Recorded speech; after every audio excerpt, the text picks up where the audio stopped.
eta zintik eta hor ibiltzen diren artean, komunitate horretan aski gizon ezaguna da.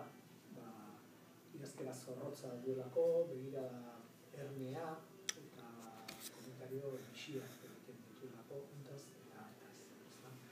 Bera, lanbidez komunikazio enpresa bateko kreatiboa edo da, funtsa izenekoa, eta nabari zaio ideiekin lan egiten duela eta brillantea da alde horretatik eta ideia kontzeptuak eta burutazio azkarrak dituela.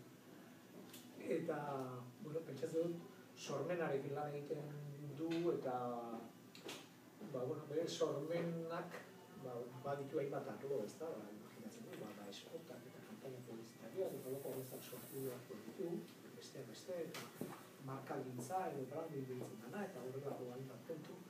Baina, batzuetan beste era bateko espresioa edo kreatibitatea edo adierazpena edo behar izaten du personak eta hori etorri zaio berari horrek poesia forman. Eta horren emaitza da bere leheneko liburua, hau ez da poesia zenekoa. Eta, nik gehiago hitz egin dezaket, berari galderak egingo dizkio, baina lehenbizi berari emango ditza